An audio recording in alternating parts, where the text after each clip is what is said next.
How's it going, everyone? Welcome back. Bengals Panthers.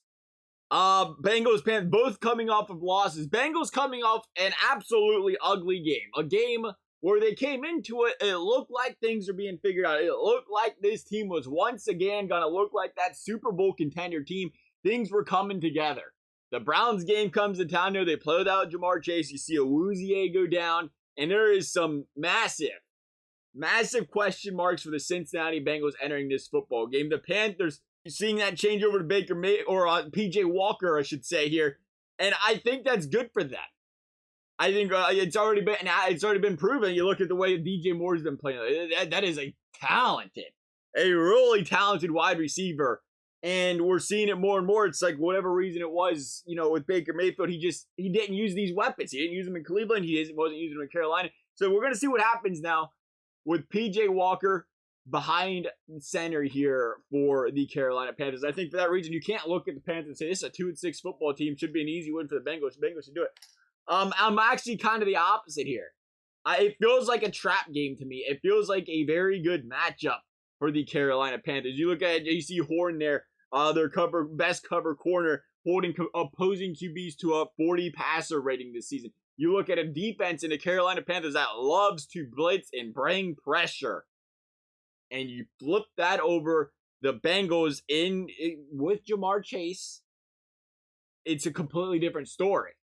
Joe Burrow will tear you apart if you want to blitz and play one-on-one, because one of his guys out wide is going to tear you apart, and he trusts in those guys. And that is a big thing for the Bengals this week. That's going to be a big thing this week, or in the future, until they get Chase back. Is just depending on T. Higgins, depending on Tyler Boyd. In this case, I'm looking at T. Higgins. This guy needs to win his one-on-ones. He needs to get open. He needs to do it quickly and find a way to help this team move the football down the field.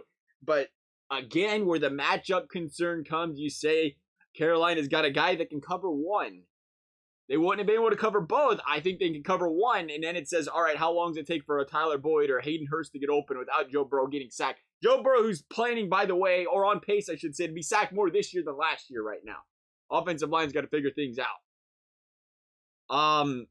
Still, I think they've shown they can effectively move the football. You look at this and say, well, what's really big for them is moving the football after catching the football. The yards after catch. Cleveland did a really good job of tackling last week, and that killed the Bengals because they've struggled mightily to find ways to protect Joe Burrow. So the way they wanted to run the offense last week is let's get these quick hitters, try to get some yards after catch. They was tackling well, they wasn't getting anywhere. The Panthers can tackle well. The Bengals have a hard time moving the football again, I think. Got to figure out the run game as well, but signs point to it being difficult for the Bengals. It's crazy to think the up and down season the Cincinnati Bengals have had, and all the ups and the worries and concerns, and it's still, Joe Burrow's third in the league in completion percentage this season, still playing phenomenal, really. As much as he's been hit, and as much as it's hard to look past the Cleveland Browns game, you have to look past the Cleveland Browns game. It is such an up and down roller coaster ride in the NFL these days. We've seen it year in and year out, especially these game in and game out these last couple of years, where anybody can win any given night, and it can make the other team just look horrible. And that's what happened with the Bengals-Browns matchup here. I don't want to put a lot of stock into that. I really don't think that's a good thing to do. I think you look at it and say, this is still a really good football team. The problem, the concern comes is we're going to see DJ Reader play. Awuzie's out for the season. So their defense when it comes to stopping the run, their big cog up the middle, DJ Reader, a big difference when this guy is and isn't on the field. And they're going to have a hard time slowing down Foreman, who just looked fantastic last week. And then Awuzie, your top cover corner, out. And again, we're seeing DJ Moore start to take off again. If they can protect the quarterback and give Moore some time to get open. Last week, we seen Cooper go for over 100 yards for the Browns. It's gonna pose some difficulties for this Bengals defense. Still, I'm kind of excited. You can't count this Bengals defense out. The injuries have been coming game in and game out, but we've seen them come together still and play really good football and keep their team in games. And I expect them to still do that this week. I think, again, it's just, I needed to see it proven, I think, if you're the Bengals defense still. And it's hard to bet against them when you watch the way they've been playing, but when you see it again, You got to have somebody out there to cover these guys. You got to have somebody to slow down the run game, or it's like, oh, okay, Carolina's going to find a way to move the football down the field. Carolina's proven they can move the football down the field. The Bengals, don't sell them short.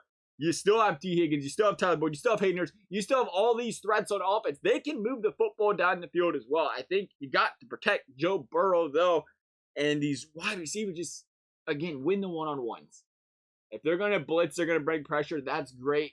Burrow's used to the pressure at this point in time. And he loves this stuff. You start blitzing this guy, he's going to find the matchup and tear you apart. It's the matter of your receivers making the plays. They have some talent.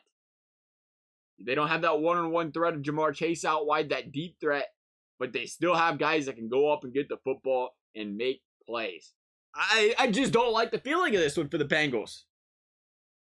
I'm thinking 4-5. You're seeing these young guys that they got through the draft, Dax, Joe, Cam Taylor, we'll get it out, Cam Taylor, Britt coming out here. They're going to have to play some outside here.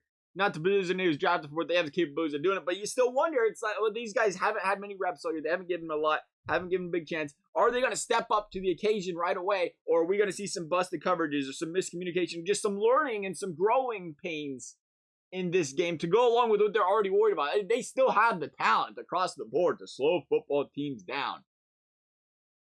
And then can the offense get going? We see the way the Bengals play on offense after getting embarrassed. They play really good football, and it is hard to bet against Joe Burrow and his team when that is the case. I'm still thinking about it right now. I'm gonna be honest. I want to say I feel like this game's a coin flip.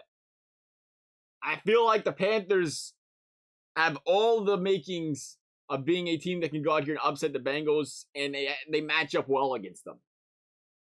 And I want to say the Panthers, I gotta remember Evan McPherson too, man. He's got to get things going. Those kicks come in big now. The spotlight's a little bigger in a closer football game, but how do you bet against Joe Burrow after an embarrassment like that? This is a guy that comes and plays when you get embarrassed like that the week after. I think that it's not an analysis. It's not tape. It's just facts, though. When you have a leader and you have a player like Joe Burrow on your football team, he does not take losses like that lightly. I don't care if it's a short week or not. It is the kind of guy, it is the kind of leader that takes you and digs you out of this hole and brings you back up and puts you back in the right direction. And even though I think this game can go either way, I think Joe Burrow finds a way to say, hey, why we don't need to panic. Season ain't over. We got a long season. We figured this out without Jamar Chase for the time being. I'm going to say Bengals 24, Panthers 20. Love you guys' thoughts. Thank you guys for watching. We'll see you next time.